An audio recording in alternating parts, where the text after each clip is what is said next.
Assalamu alaikum, folks. It's probably going to be a little bit loud in here, but we will try and make this work. So, I was trying to explain to somebody the other day the difference between having a plan and having a program, right? You can have a plan, but for many people, having a plan basically amounts to, or perhaps devolves down into more like having an idea or holding an ideal in your mind, right? And so these are two very different things. And so, matter of fact, I think what I'll do is I'll take this outside for a moment so that we can actually hear each other, right? So like I said, there's a difference between having a plan and having a program. When we think we have a plan, as I said, many of us feel like, for instance, whether that, and I'm going to give two examples here because I like giving real world examples, but this actually will relate specifically to a person's Islam. So for instance, a person may say, well, I want to learn Arabic. Okay.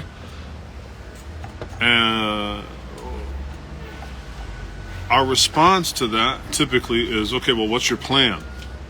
But what we really should be asking is, what is your program?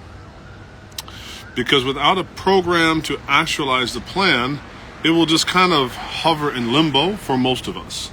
There's that rare type of person whose plans are always programs, and so they kind of get actualized, but for a lot of us not. And so that's why personally I feel like many people never achieve that goal. Like for a lot of us as Muslims who are not born as native speakers, and here's a little hint, even for those who are born of native speakers, there's a difference between knowing darija lahja ammiya. There's a difference between that and knowing Lughat al-Quran, right? There's a difference between that and knowing the language of the Quran. So I'm going to give a simple comparison for us to think about creating a program to go along with our plans. Okay, so as many as you know, I have been on this little, health journey for the last couple years. Alhamdulillah, I was able to, and it's not just about the weight, it's about a complete revamping, but simple numbers. I went from 300 pounds down to 240 pounds. So I dropped like 60 pounds. But then within the last 12 months, I was able to put on just shy of 15 pounds of muscle. And so my weight has stayed the same, but my body composition changed. And I say all this because people keep asking me, how'd you do it? What are you doing? What are you eating? What is your diet? What is your, right? And this is exactly my point, that I didn't simply have a plan like, hey, I want to lose some weight, or, I want to get off my diabetes medication, or I want to get my insulin my blood sugar under control and all that kind of stuff, right? That might be a plan, but what was the program?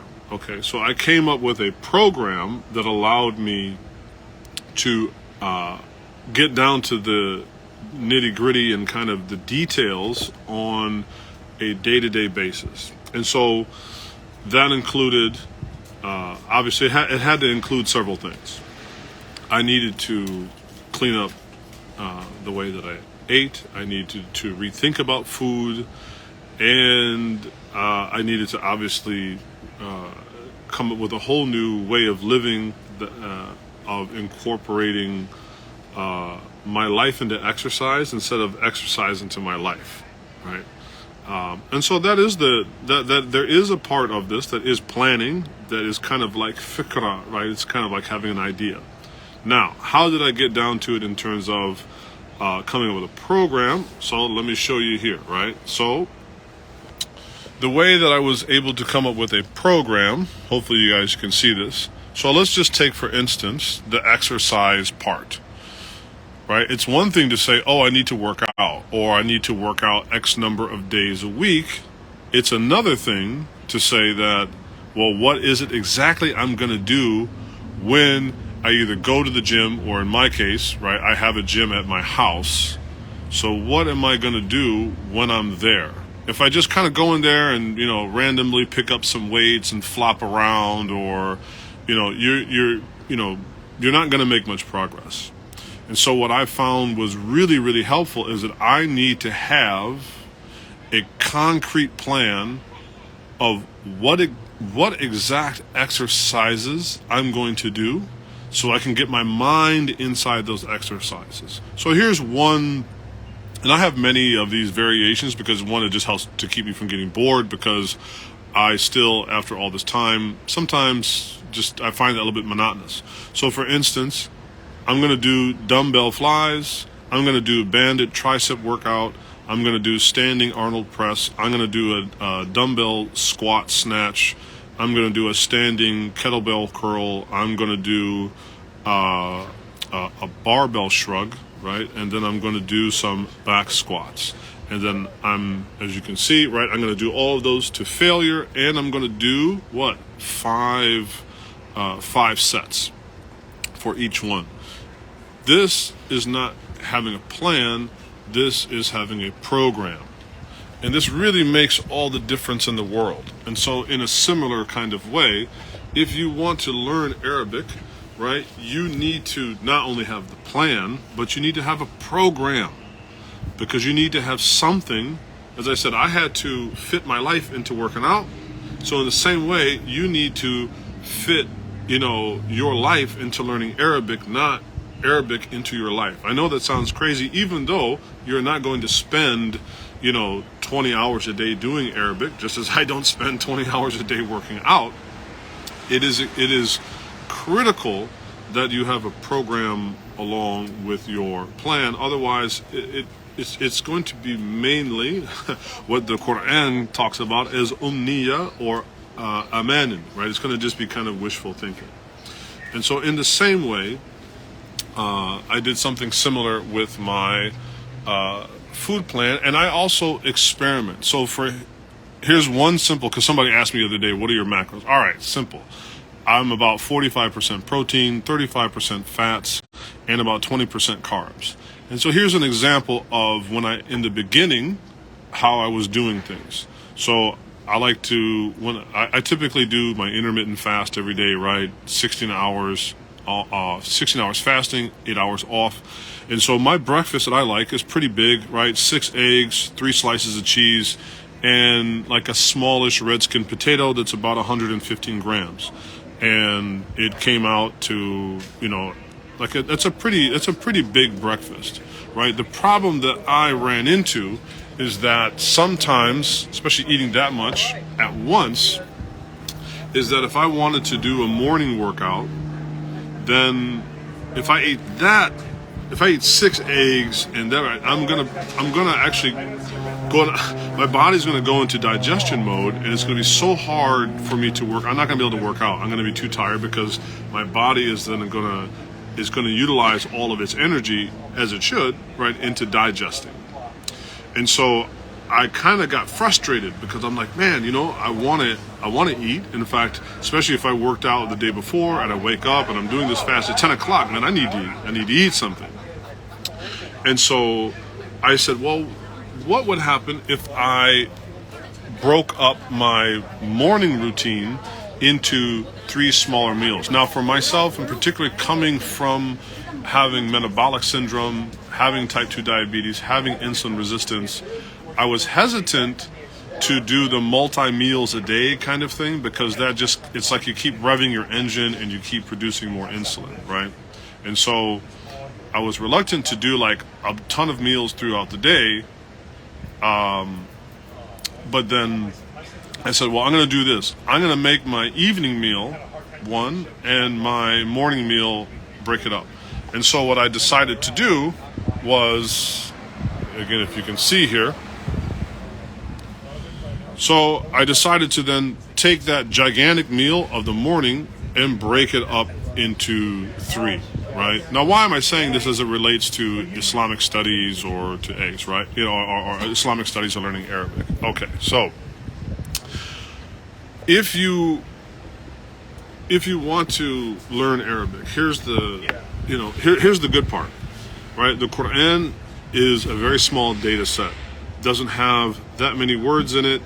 Doesn't have once you learn the basic mechanics. Again, I'm not talking about going deep.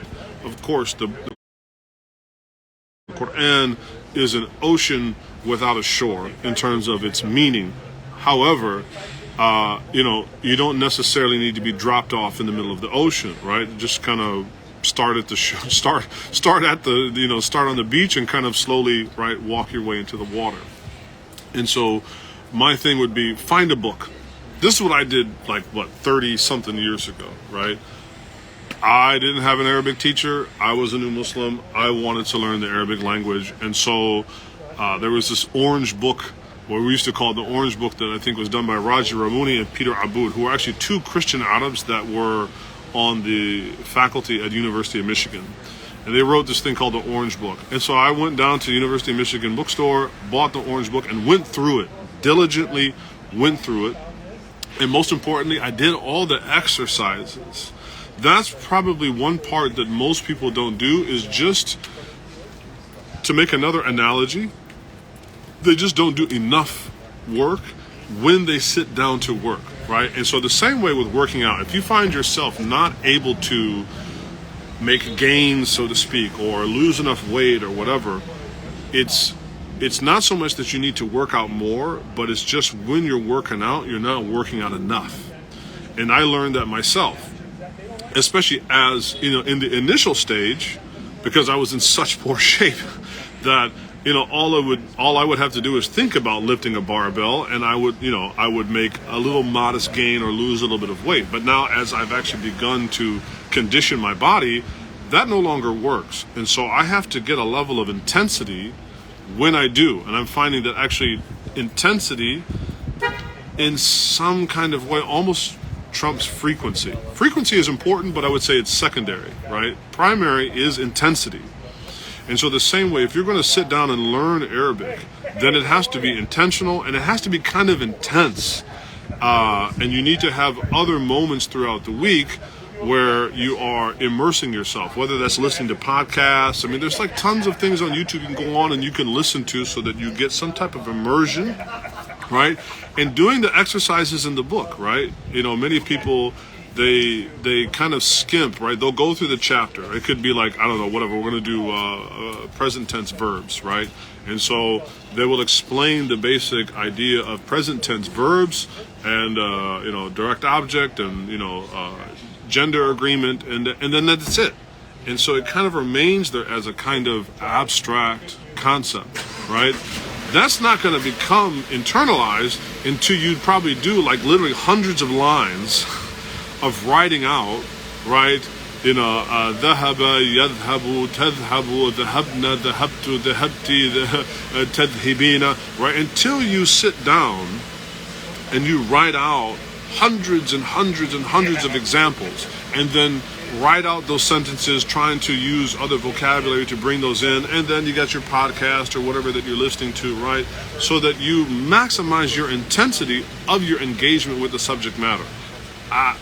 Maybe I'm going out on a limb here, but I'm finding that there's actually a lot of, at least in my experience, there's a lot of correlation between what I'm doing with the body and what I did 30 years ago with my mind, so to speak, when it came to learning Arabic.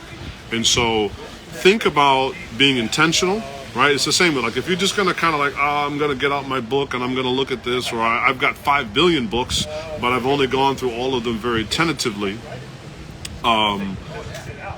Get one book and work it over like a full-time job. Go to it cover from cover, do all the exercises multiple times, right? And so that's, what I found is that especially at 50, needing to have high intensity, I actually need to work out a little bit harder than I did perhaps when I was 20, 30, even 40, because I need to shock my body more, right? And so some of us may have a greater predilection towards language than others. There's no doubt, alhamdulillah, for myself, I definitely have a so-called natural talent at languages, speak several languages, but they also just didn't pop in my head.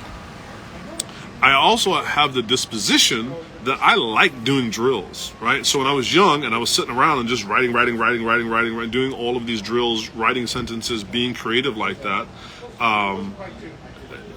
that's where I'm saying that coming up, like I said, I get bored of just doing this, right? So I have to kind of find some routines that help me to engage with it a little bit more and not think about the monotony. But at the end of the day, in the same way, if you don't pick up a weight, I don't care whether it's kettlebell, dumbbell, barbell, bands, whatever, if you don't pick up a weight, nothing's going to happen. The same way, if you don't sit down intentional and pick up the pen and the paper and write, it's just simply not going to happen with the Arabic, right? So being intentional and being intense in those moments, in the same way you would be with your body when you go in the gym, be with it with your mind when you engage. And so I just thought I would leave this here as something to kind of contemplate, think about, that I'm, reflecting on what I did 30 some odd years ago in learning Arabic, and then what I've done in the last 2 years, right, with this. And in my opinion, finding some correlation here, the need to not simply have a plan, but to have a program, to be intentional and to be intensive as much as you possibly can. I think inshallah this will bring some benefit. So may Allah Ta'ala bless all you guys in your journey, inshallah, to learn Arabic, to understand the Quran, and to inshallah better health. So ونصلي ونسلم على سيدنا محمد وعلى آله وصحبه أجمعين والحمد لله رب العالمين. جزاكم الله خيرا. السلام عليكم.